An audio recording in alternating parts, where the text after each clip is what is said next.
Here's another slogan. Here's another slogan you run into all the time. God bless America. Once again, respectfully, I say to myself, what the fuck does that mean? God bless America? Is that a request? Is that a demand? Is that a suggestion? Politicians say it at the end of every speech, as if it were some sort of verbal tic that they can't get rid of. God bless you and God bless America. God bless you and God bless America. I guess they figure if they leave it out, someone's going to think they're bad Americans. Let me tell you a little secret about God, folks. God does not give a flying fuck about America, okay? He doesn't care. He never cared about this country. He never has. He never will. He doesn't care about this country any more than he cares about Mongolia, Transylvania, Pittsburgh, the Suez Canal, or the North Pole. He simply doesn't care, okay? He doesn't care. Listen, hey, there are 200 countries in the world now. Do these people honestly think that God is sitting around picking out his favorites? Why would he do that? Why would God have a favorite country? And why would it be America out of all the countries? Because we have the most money? Because he likes our national anthem? Maybe it's because he heard we have 18 delicious flavors of classic rice-a-roni. It's delusional thinking. It's delusional thinking, and Americans are not alone with these sort of delusions. Military cemeteries around the world are packed with brainwashed, dead soldiers who are convinced God was on their side. America prays for God to destroy our enemies. Our enemies pray for God to destroy us. Somebody's going to be disappointed. Somebody's wasting their fucking time. Could it be everyone? Now.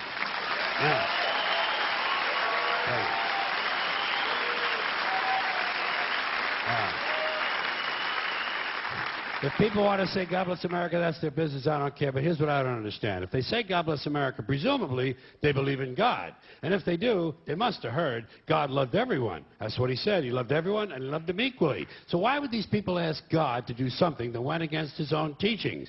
You know what these God bless America people ought to do? They ought to check with that Jesus fellow they're so crazy about. They're always talking about what would Jesus do? What would Jesus do? They don't want to know so they can do it. They just want to know so they can tell other people to do it.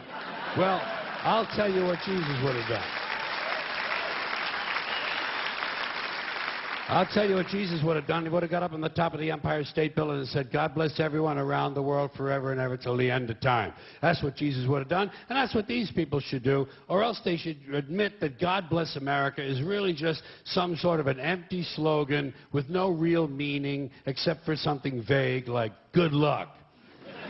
Good luck, America. You're on your own, which is a little bit closer to the truth. Here's a civic custom that I don't understand. Maybe you can help me.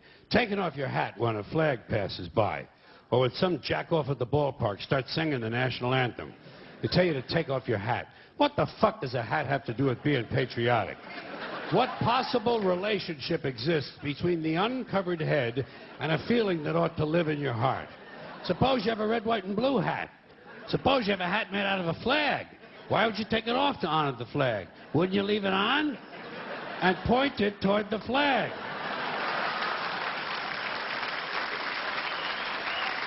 And what's so bad about hats that you have to take them off? Why not take off your pants?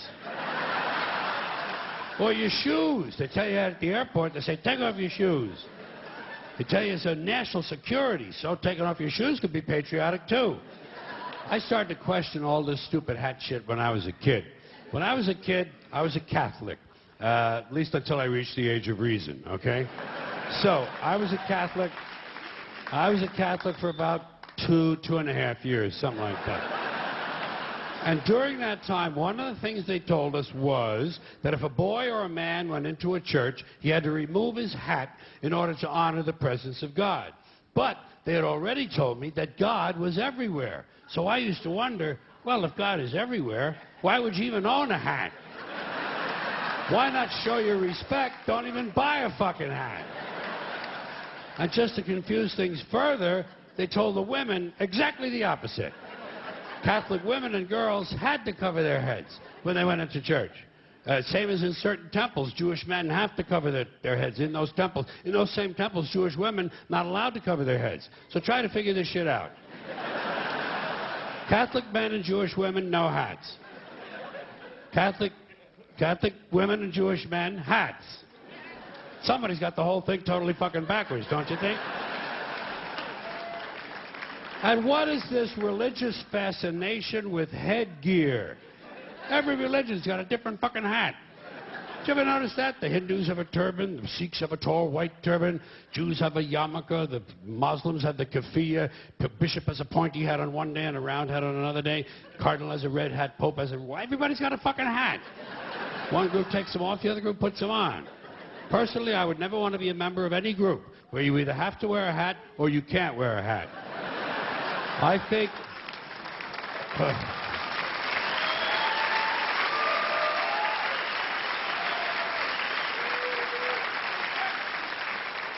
I think all religions should have one rule and one rule only: hats optional.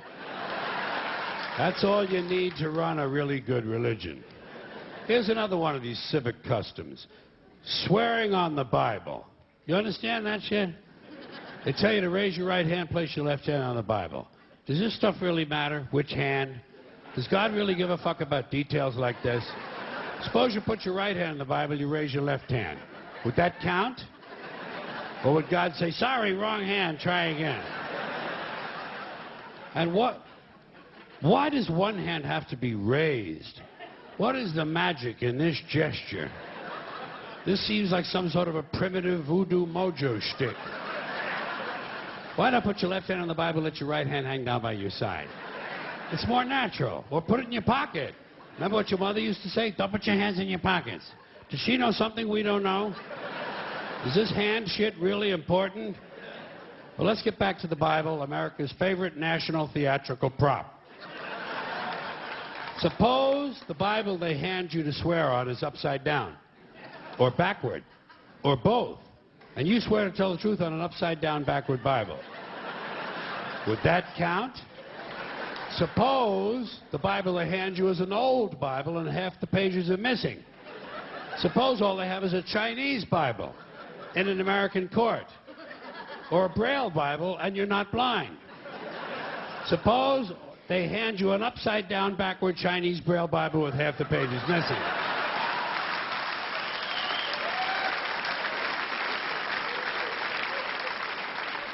At what point does all of this stuff just break down and become just a lot of stupid shit that somebody made up? They fucking made it up, folks. It's make-believe. It's make-believe. Now, all right. Okay.